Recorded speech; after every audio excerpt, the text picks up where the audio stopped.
नमस्कार, आप देख रहे हैं सिटी सेंटर शो। मुंबई से मैं हूं पूजा भारद्वाज और इस वक्त मैं कार्टर रोड पर मौजूद हूं जहां सुशांत सिंह राजपूत का घर है। और आप देख सकते हैं यहां पर किस तरह से सन्नाटा और अंधेरा है। अंदर परिवार के सदस्य मौजूद हैं। कल यहां उन्होंने आखिरी सांस ली थी, खुदकुशी उन्होंने कल यहां पर की थी और आज उनको पंचतत्व में वो विलीन हो चुके हैं। अपनों के बीच, करीबियों के बीच और बॉलीवुड के चंद बेहद करीब उनके दोस्त हैं, उनके बीच उन्हें आखिरी विदाई दी गई। आज आसमान भी रो रहा था क्योंकि तेज बारिश उनके आखिरी विदाई के वक्त हो रही थी।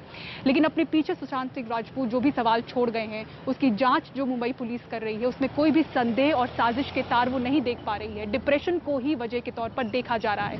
कहां तक उनकी खुदकुशी की जांच पहुंच पाई है, क्या कुछ सामने आया है, सुनील सिंह की इस रिपोर्ट में देखिए।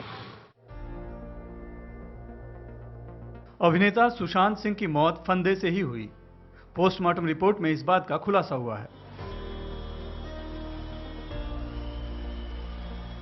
डॉक्टरों के मुताबिक, जिन्होंने पोस्टमार्टम किया है, उनके मुताबिक अभी तक प्राथमिक जानकारी में यही जानकारी मिली है कि उनकी मौत हैंगिंग की वजह से हुई है, यानी कि फंदे से लटकने की वजह से उनकी मौत हुई है। विसरा जो है वो फॉरेंसिक लैब कालीना के वहाँ पर भेज दिया गया है कि अगर इसके अलावा और भी कहीं कुछ शक शुबा हो तो उसमें ज़्यादा विस्तृत तौर पर जानकारी मिल सकती है। सुशांत सिंह का शव उनके अपने बेडरूम में पंखे से लटकते हुए मिला था। उस समय घर में 2 नौकरों के अलावा एक दोस्त भी मौजूद था। दरवाजा नहीं खुलने पर बहन को बुलाया गया और फिर चाबी वाले को बुलाकर दरवाजा खुलवाया गया। बांद्रा पुलिस जो कल से ही, घटना के बाद से ही जो जांच कर रही है, उस समय घर में जो नौकर मौजूद थे, सुशांत के दोस्त मौजूद थे, बाद में बहन को बुलाया गया था, उस चाबी वाले को बुलाकर उसे ताला खुलवाया गया था, और भी बाकी जो भी लोग हैं सभी का बयान दर्ज कर रही है, पूछताछ कर रही है। और सभी के बातों में सिर्फ एक बात जो सामान्य तौर पर और कॉमन है वो है डिप्रेशन, यानी कि डिप्रेशन की वजह से ही मौत हुई है, ऐसा पुलिस फिलहाल तक मानकर चल रही है। यहाँ तक कि पुलिस ने उस डॉक्टर से भी संपर्क किया, हिंदुजा अस्पताल के, जो कि डिप्रेशन का इलाज कर रहे थे सुशांत सिंह का। उन्होंने भी पुष्टि की है कि सुशांत सिंह डिप्रेशन में चल रहे थे। सोमवार दोपहर को फॉरेंसिक टीम ने भी सुशांत के कमरे से नमूने लिए। इस बीच फिल्मकार शेखर कपूर के एक ट्वीट ने मामले को नया मोड़ दिया है। शेखर कपूर ने लिखा है, मैं जानता हूं तुम किस दर्द से गुजर रहे थे। मैं उन लोगों की कहानी को भी जानता हूं जिन्होंने तुम्हें नीचा दिखाने की कोशिश की और तुम मेरे कंधे पर सर रखकर रोए थे। काश कि पिछले 6 महीने मैं तुम्हारे साथ रहता। काश तुम मेरे पास आए होते। जो हुआ ये उनका कर्म है, तुम्हारा नहीं। तो क्या डिप्रेशन की एक बड़ी वजह बॉलीवुड में लॉबिंग है? शेखर कपूर का इशारा किस तरफ है? ऐसी कौन सी बात थी जिसने सुशांत सिंह को इस कदर अवसाद में धकेल दिया था कि सुशांत ने अपनी जान दे दी? मुंबई से कैमरामैन संजय मंडल के साथ सुनील सिंह, एनडीटीवी इंडिया के लिए। और जिस डिप्रेशन की वजह से सुशांत सिंह राजपूत हमें अलविदा कह गए, भारत में आपको बता दें कि हर 20 में से एक शख्स उसी डिप्रेशन से गुजर रहा है। इस देश में हर रोज कहा जाता है कि 300 से ज्यादा आत्महत्याएं होती हैं। ऐसे में जब देश में कोरोना वायरस का कहर है तो हेल्थ एक्सपर्ट जो हैं, मनोचिकित्सक हैं, उनका मानना है कि लॉकडाउन की वजह से लोगों का मानसिक संतुलन बिगड़ रहा है। ऐसे में जो कलाकार हैं वो हाथ जोड़कर विनती कर रहे हैं कि अपनों का अकेलापन दूर करें। ऐसा लग रहा था जैसे प्रकृति भी अपने आंसुओं से सुशांत सिंह राजपूत को अंतिम विदाई दे रही हो। दुख और अवसाद की इस घड़ी में बहुत सारे लोगों को ये ख्याल भी आया कि चमक दमक भरी इस दुनिया में अकेलापन बहुत है, कोई किसी का हालचाल लेने वाला नहीं। लोगों का एक दूसरे से बात करना बहुत जरूरी है। आज की दुनिया में हम बहुत जरूरी है कि हम सामने से पूछें कि क्या तकलीफ है तुझे। अकेलेपन का मैंने एहसास किया है अपनी जिंदगी में, और जब वो अकेलापन होता है तो सक्सेस कोई मायने नहीं रखती है।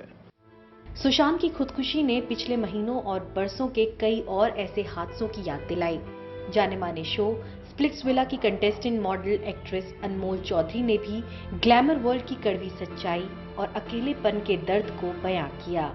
I was at a point where I tried taking my life. If I hadn't spoke to that therapist, I wouldn't be here. Mumbai के बड़े अस्पताल लीलावती के वरिष्ठ डॉक्टर भरत शाह लॉकडाउन को भी जिम्मेदार ठहरा रहे हैं। जो भी नए पेशेंट मेरे पास आए हैं यहाँ क्लिनिक पे या ऑनलाइन, हर पेशेंट को जो भी तकलीफ है वो कुछ ना कहीं वो लॉकडाउन से जुड़ी हुई है, तो उसका बहुत ही गहरा असर हुआ है सब लोगों पे।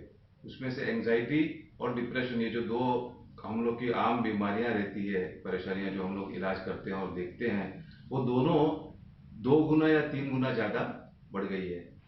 सायन अस्पताल के डॉक्टर नीलेश शाह कहते हैं, बिना शर्म के थेरेपिस्ट की मदद लेनी चाहिए।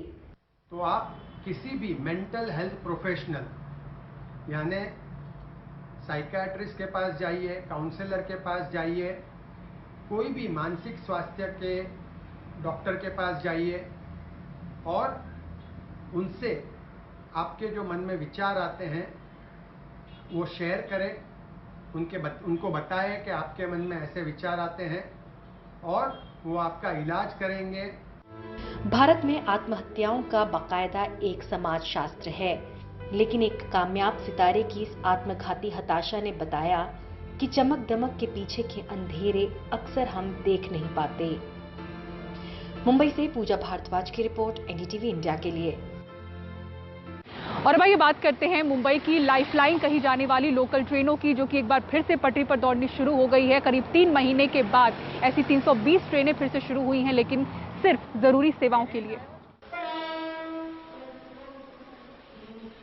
आमतौर से मुंबई की इन ट्रेनों में क्षमता से 3 गुना ज्यादा यात्री आते जाते थे।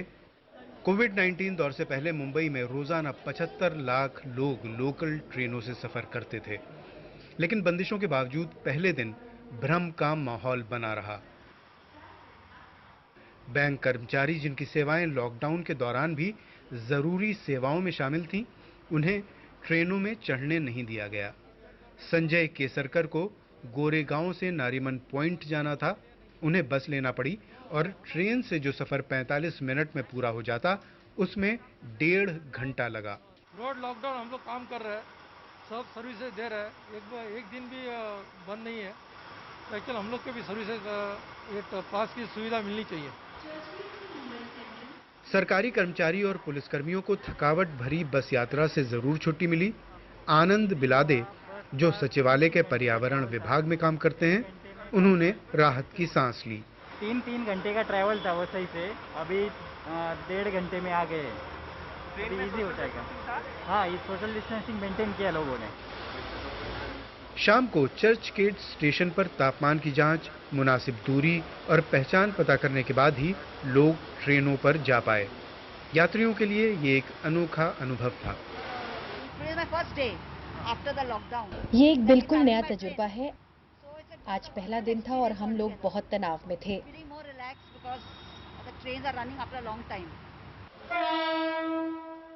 ये लोकल ट्रेन को मुंबई के लाइफलाइन माना जाता है, लेकिन अब इसमें कौन चढ़ सकता है, कौन सफर कर सकता है और कौन नहीं जा सकता है, इसको लेके जरूर कुछ कंफ्यूजन है।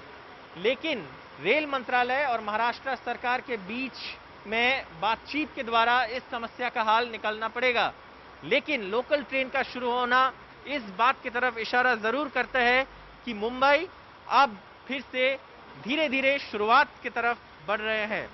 कैमरा पर्सन अशोक महाडिक के साथ मुंबई से सौरभ गुप्ता, एनडीटीवी इंडिया। और अब आइए बात करते हैं दिल्ली की, जहां कोरोना वायरस के मामले जिस तरह से लगातार बढ़ते जा रहे हैं, अब केंद्र सरकार भी सक्रिय होती जा रही है।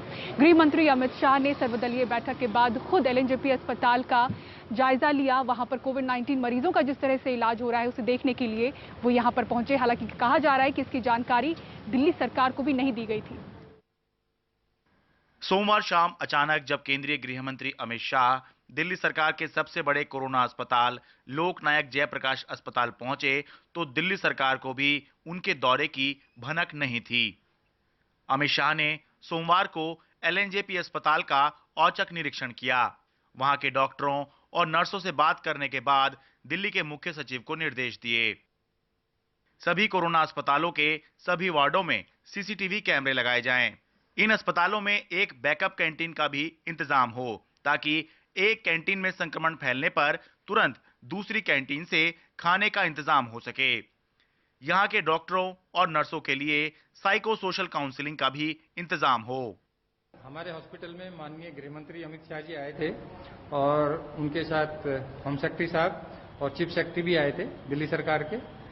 उन्होंने सारा अस्पताल का जो तैयारी है उसके बारे में पूछा कि कितने पेशेंट हमारे यहाँ पे भर्ती हैं, कितने पेशेंट्स का इलाज हो गया और क्या क्या सुविधाएं कोविड पेशेंट्स के लिए यहाँ पर हैं। हमने उनको पूरा डिटेल में बताया। देख के वो बड़े प्रसन्न और he was very happy and he appreciated the staff that we are doing very good service to the country. 2000 bed की क्षमता वाला एलएनजेपी अस्पताल देश का सबसे बड़ा कोरोना अस्पताल है, लेकिन पिछले दिनों अस्पताल के हालात पर मरीजों ने भी शिकायत की और सुप्रीम कोर्ट तक ने सवाल उठाए। ऐसे में अमित शाह का इस अस्पताल में खुद आना एक बड़ा संदेश है। इसके पहले शाह ने कोरोना पर सर्वदलीय बैठक की और दिल्ली में टेस्ट बढ़ाने का फैसला किया। स्टेट गवर्नमेंट के हॉस्पिटल में 1900 बेड और बढ़ाने का प्रस्ताव आया। यहाँ पे 2000 बेड सेंट्रल गवर्नमेंट के हॉस्पिटल में और बढ़ेंगे। प्राइवेट हॉस्पिटल में 1178 बेड बढ़ेंगे। 500 कोचेस के जरिए 8000 बेड और फिर आने वाले दिनों में 500 कोचेस और लेके करीब 16000 बेड उसमें बढ़ने की बात कही गई है।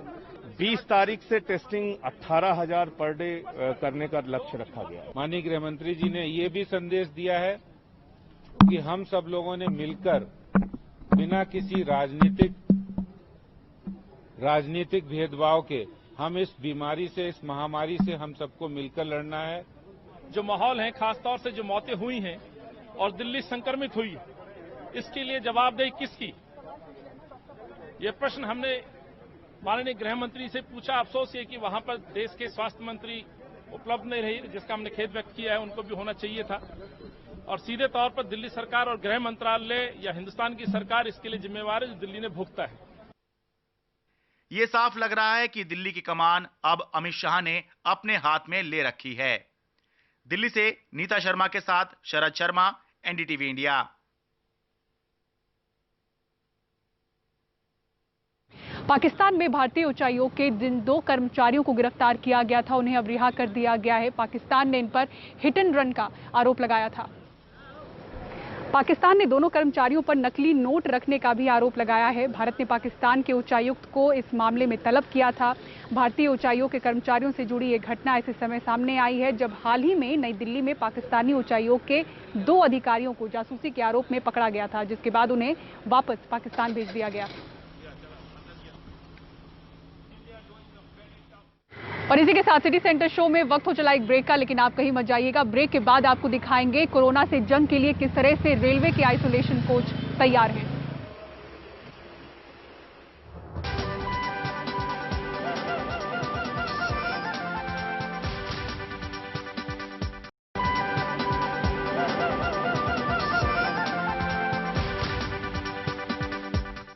और अब हत्या का एक अजीबोगरीब मामला दिल्ली से, जहां कर्ज में डूबे एक व्यापारी ने खुद की हत्या करवा ली ताकि बीमे की रकम परिवार को दी जा सके। इस मामले में 4 आरोपी पकड़े गए हैं।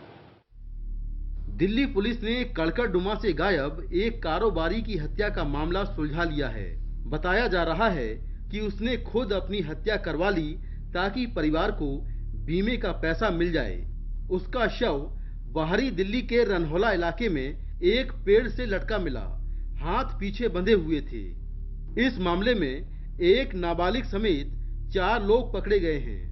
मेरे को कुछ फाइनेंशियल प्रॉब्लम्स है तो मैं मर जाऊंगा, को मेरा फैमिली को पैसा मिल जाएगा।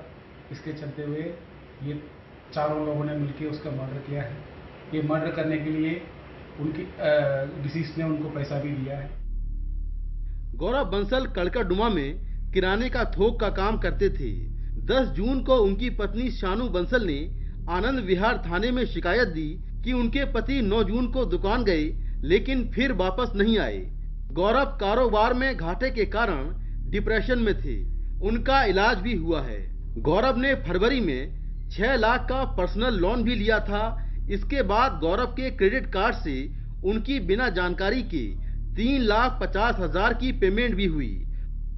जो बात सामने आ रही है उसके मुताबिक गायब होने से पहले गौरव ने अपने फोन से एक नाबालिग लड़के से संपर्क किया और खुद की हत्या की सुपारी दे डाली। गौरव अपनी कार घर में रखकर किसी साधन से रनहौला पहुंचे।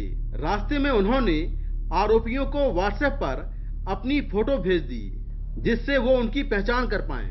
जैसे ही गौरव रनहौला पहुंचे, चारों आरोपियों ने उनके हाथ बांधे और गर्दन में फांसी का फंदा बांधकर पेड़ से लटका दिया।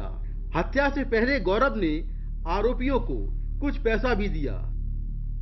पुलिस ने इस मामले में एक नाबालिग समेत 4 आरोपियों मनोज कुमार यादव, सूरज और सुमित कुमार को गिरफ्तार कर लिया है।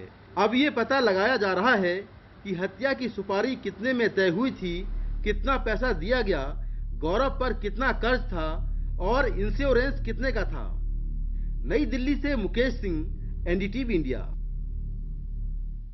कोरोना वायरस के मरीजों के लगातार बढ़ते आंकड़े को देखते हुए रेलवे ने अपनी तैयारी की है। Isolation coach Anand Vihar railway station पर लगाए जाएंगे। कल ऐसे 250 कोच दिल्ली सरकार को रेलवे सौंपने वाली है। मुसाफिरों की जगह ट्रेन की इन बोगियों में अब मरीज होंगे। आनंद विहार रेलवे स्टेशन पर इन बोगियों को कोविड मरीजों के लिए आइसोलेशन कोच के तौर पर खड़ा किया जा रहा है। मंगलवार शाम तक करीब 200 आइसोलेशन कोच यहां खड़े कर दिए जाएंगे। एक कोच में 16 मरीजों को रखने की क्षमता है। दिल्ली डिवीजन 500 कोचेस का अरेंजमेंट दिल्ली में कर रहा है। इसमें से 250 कोचेस का अरेंजमेंट हम लोग कल शाम तक दिल्ली स्टेट गवर्नमेंट को ऑफर कर देंगे। बाकी 250 कोचेस के लिए हम लोगों ने डिसाइड किया कि दिल्ली गवर्नमेंट के साथ मिलके जॉइंटली लोकेशंस को डिसाइड करेंगे जो दिल्ली गवर्नमेंट को सूट करेगा। बाकी 250 कोचेस का अरेंजमेंट कर दिया जाएगा। आनंद विहार स्टेशन के अलावा दिल्ली की शकूर बस्ती में 50 और कोच दिल्ली सरकार के सुपुर्द किए जाएंगे। रेलवे ने अब तक 5231 कोच को कोविड केयर कोच में तब्दील किया है। दिल्ली के अलावा उत्तर प्रदेश और तेलंगाना ने अब तक ऐसी बोगियों की मांग की है। हम लोगों ने 50 कोचेस का अरेंजमेंट शकूर बस्ती में किया है, जिसमें से 10 कोचेस का अरेंजमेंट हम लोगों ने 31 मई को किया था और स्टेट गवर्नमेंट को ऑफर कर दिया था। बाकी 40 कोचेस का हमने अरेंजमेंट शकूर बस्ती में और कर दिया है। तो टोटल 50 कोचेस का अरेंजमेंट हम लोगों ने शकूर बस्ती में किया है। बाकी 170 से 180 कोचेस का अरेंजमेंट हम लोग आनंद विहार स्टेशन पे करने जा रहे हैं। 215 स्टेशन भारतीय रेलवे ने अब तक चुने हैं। उसमें 85 स्टेशनों पे तमाम देखरेख की जिम्मेदारी रेलवे की होगी, जबकि 130 स्टेशन जो हैं वहां पर राज्य सरकारों के नुमाइंदे जो होंगे वो देखेंगे उसको कि वहां पर जो जो चीजें मौजूद करनी है। लेकिन साथ में यहाँ पर इस बात का भी ख्याल रखना पड़ेगा कि जो भी कोच किसी स्टेशन पे लगे होंगे कोविड केयर कोच, उनका संपर्क सीधे किसी अस्पताल से होगा, क्योंकि अगर किसी मरीज की तबीयत बिगड़ती है तो फिर उसको वहां शिफ्ट किया जाएगा। लेकिन यहाँ पर जो मॉडरेट कैटेगरी के जो मरीज हैं जिनको ऑक्सीजन की जरूरत है, उनको यहाँ पर जो कोविड केयर कोच लगाया जाएगा आनंद विहार रेलवे स्टेशन पर, उसमें उनको रखा जाएगा। कोविड केयर आइसोलेशन कोच लगने की वजह से मंगलवार से कोई भी ट्रेन आनंद विहार से नहीं चलेगी। यहाँ से चलने और यहाँ आने वाली ट्रेनें पुरानी दिल्ली स्टेशन से आएंगी जाएंगी। नई दिल्ली से परिमल कुमार, एनडीटीवी इंडिया।